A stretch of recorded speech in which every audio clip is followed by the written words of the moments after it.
Welcome back to the Deep Dive. Today, we are zeroing in on a story that, frankly, saw one of the most immediate and explosive after-hours reactions of this entire earnings season. It really did. We're unpacking the Lululemon Athletica Q3 fiscal year 2025 earnings call. It took place just after the market closed on December 11th. And this deep dive is, I think, so necessary because Lululemon stock surged, well over 10% on this news? It's a huge jump. A huge jump. But if you only look at the headline numbers, you completely miss the actual story. The market wasn't just reacting to a strong quarter.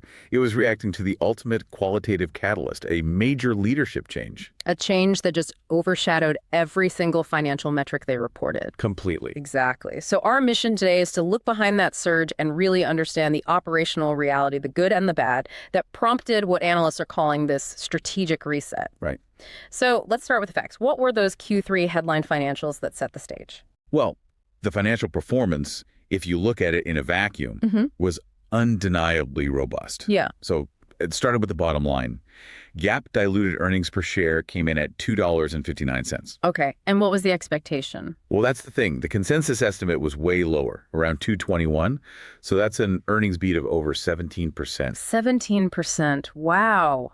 That is a huge beat. Did that strength carry over to their sales numbers? It did, yeah. The top line was also very strong. Revenue hit $2.6 billion, which easily cleared the $2.48 billion consensus. So still growing pretty well then. Right. That translates to about 7% year-over-year growth. So it shows that, overall global demand for Lululemon is still very potent, despite what we're about to get into with their biggest market. And this is where the conversation completely shifts, because a clean beat like that, that usually gets you a measured jump, maybe 3-4%. Sure. The double-digit surge was so clearly tied to that major announcement on the call, the one that signals a brand new chapter. That's the pivot. The entire call was just dominated by the news that CEO Calvin McDonald, who's been there for 7 years, is stepping down on January 31st, 2026. And that announcement, more than anything else, seems to be what gave the market the reset button it was looking for. 100%. And they have a plan in place. The current CFO, Meghan, and the Chief Commercial Officer, Andr Maestrini, are going to be interim co-CEOs. And Marti Morfitt is stepping in as Executive Chair, right? Exactly. She's a longtime board member. So this doesn't feel like a surprise departure after a great quarter. It feels, highly planned, a strategic shift. That's the critical insight, isn't it? Because for the last year, the story around the stock has been all about slowing growth in the U.S. and more competition. Right. So McDonald's departure basically lets the market dismiss those immediate headwinds and focus on what could happen next. By putting new leaders in place, even interim ones, they're signaling, hey, we know a change is needed for our core market. And the trading volume confirms it. The day after, it was nearly 5 times the daily average. So investors just flock to this story because they believe that structural change is the key. The enthusiasm is palpable. But to really understand why this change happened, you have to dig into the core tension of Q3. Lululemon is running a 2-speed business right now. A 2-speed business. Let's break that down. Where is the tension being felt most acutely? It is entirely centered on the Americas. Total revenue there actually decreased 2% in Q3. Wow. And comparable sales declined 5%. If you just isolate the huge U.S. market, revenue is down 3%. That is a major headwind when it's your largest, most mature market. That raises a really tough question for the brand then. Is this just a temporary economic thing, or is it a sign that their core U.S. consumer is, feeling market saturation or maybe even product fatigue? Well, management was very specific about this. They insisted that the foundational metrics, things like guest acquisition and retention, are still consistent. Okay, so new people are still coming in. They are. The issue, they clarified, is that the frequency of visits and the average spend from their high-value guests, the people who buy Lululemon at full price all the time, that's what needs to increase. So people who love the brand still love it, but they're just not buying as often. Precisely. Management specifically said they're seeing evidence of consumers trading down and responding more to promotions elsewhere. And that kind of behavior, that hits a premium full-price brand like Lululemon especially hard. It does. But the reason that overall revenue number still looks healthy is because this domestic weakness is being completely canceled out by spectacular performance everywhere else. Right. The international story. Yes. International sales are the real engine right now.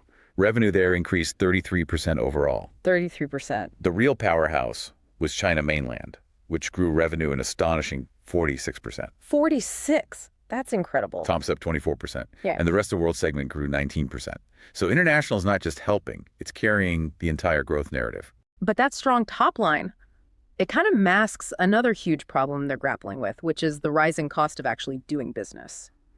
So let's talk about margins. This is where the pain becomes crystal clear. Yeah, margin compression was definitely the dark side of this report.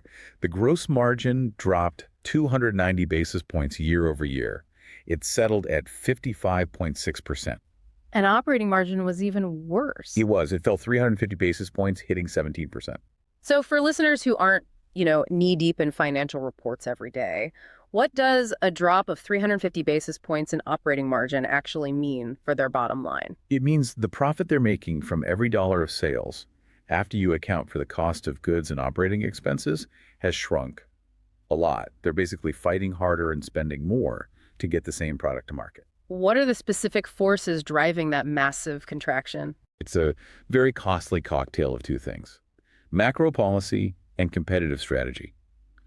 On the policy side, they explicitly called out higher tariffs and, critically, the removal of the de minimis exemption. Okay, we have to talk about that, but what was the other part? On the strategy side, they acknowledged higher markdowns up 90 basis points, which means they had to discount more aggressively to clear out seasonal products. Okay, let's pause on that de minimis exemption. It's a phrase we hear a lot, but it's rarely explained clearly. Why is its removal costing Lululemon so much money?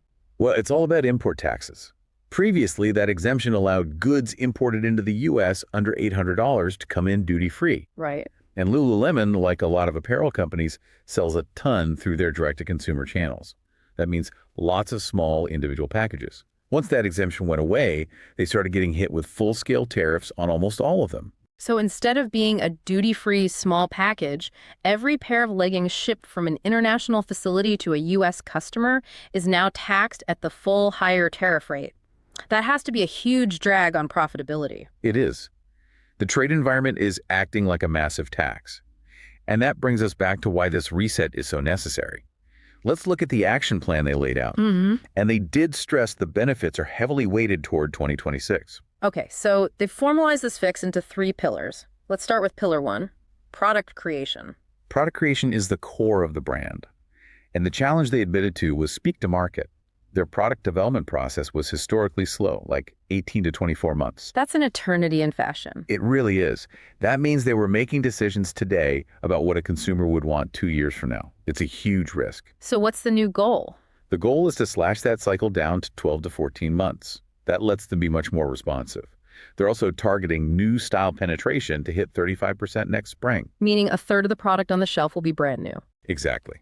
And these new styles are focused on their core activities: run, train, yoga, golf, tennis, while also refreshing their big franchises like Swiftly and ABC. Okay, pillar 2, product activation.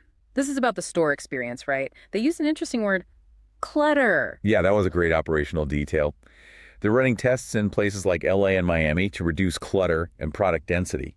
The goal is to make the new stuff really stand out and to curate local assortments so the store reflects local tastes. And pillar 3, enterprise efficiency. That's where they fight back against the macro forces. That's where they try to mitigate that $210 million tariff tax we talked about. This means strategic pricing, so some price hikes, tough vendor negotiations, and optimizing their DC network. Now, despite all these headwinds, Lululemon has a massive weapon, a pristine balance sheet. That's the financial lever that gave the stock a floor. They ended Q3 with $1 billion in cash and zero debt. Absolutely zero. That gives them huge flexibility, and they used it to signal confidence, didn't they? Immediately. Through capital return, they bought back 1 million shares for $189 million just in Q3. And more importantly, the board authorized another $1 billion in buyback. Another billion. So they now have roughly $1.6 billion left in their share repurchase capacity. That is a staggering amount of capital return. It acts as an incredibly strong safety net under the stock price, especially during a messy leadership transition. It's a massive backstop. And a quick but really vital detail on the balance sheet is their inventory strategy for 2026. Okay. So inventory dollars were up 11%. to $2 billion. but the number of actual physical units was only up 4%. That difference, 11% in dollars, 4% in units, that tells the whole tariff story right there. It's all tariffs. They didn't buy a ton more stuff, but the cost of the stuff they bought went way up. But here's the key strategic pivot. For 2026, management said they're planning inventory units below their sales plans. Planning units below expected sales, that sounds like a radical shift. They're almost accepting they might miss a few sales. It's a huge risk management move. They are consciously choosing to de-risk inventory over maximizing every single sale. They saw high markdowns this quarter because they had too much product. By planning units below sales, they want to maximize full price sales and rely on their chase capabilities. And chase capabilities means what exactly? That's their ability to quickly reorder and get back into strong selling styles in just 6 to 8 weeks. So if a hot color sells out, they can replenish it fast instead of having to wait months. So they're betting on agility, trading the risk of dead stock for the risk of being temporarily sold out. Exactly. That makes the whole reset narrative much clearer. They're cleaning house on leadership, product cycles, store layout, and inventory philosophy. But before those 2026 benefits arrive, they have to get through Q4. What's the guidance look like? The Q4 outlook is complex. It's all driven by timing and macro pressures. They did raise the full-year EPS guidance slightly, but the Q4 guidance itself is pretty cautious, $4.66 to $4.76. And the reason for that caution is the severe margin pressure they're expecting. Very severe. They guided for Q4 gross margin to decrease approximately 580 basis points year over year. 580, that is a brutal hit. It is. The tariff impact and the loss of de minimis alone account for about 410 basis points of that. And they expect markdowns to be another 100 basis points higher. That really drives home how bad the trade policy environment is for them. That $210 million operating income reduction for the full year is basically the government's tax bill on their profitability. And that tax bill doesn't just disappear in 2026. Management was very cautious about next year's margins, saying that the negatives, a full year of tariffs, no de minimis layering back in things like incentive comp, are still expected to outweigh the positives from their efficiency efforts in the near term.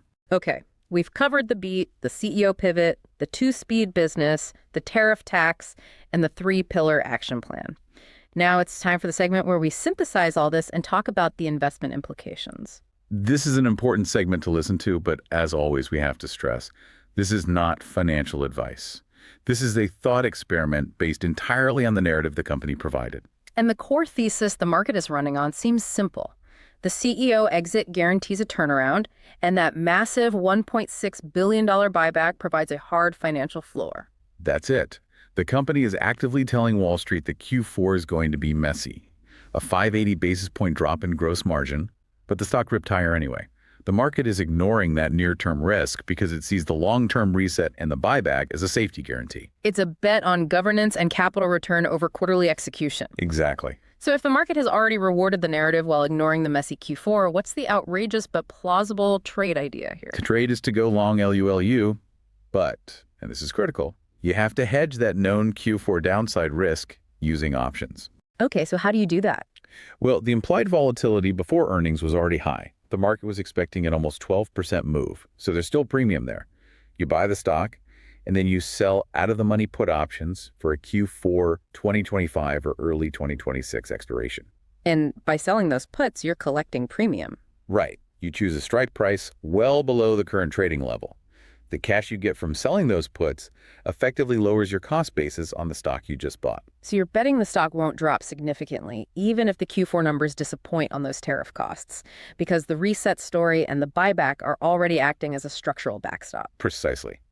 It's a bet that the big investors will look right past the Q4 weakness because it's known and it's explained by tariffs, and they'll keep their focus on the 2026 promises of a faster product cycle and less inventory risk under new management. A compelling trade idea, betting on the narrative to carry the stock through a known valley.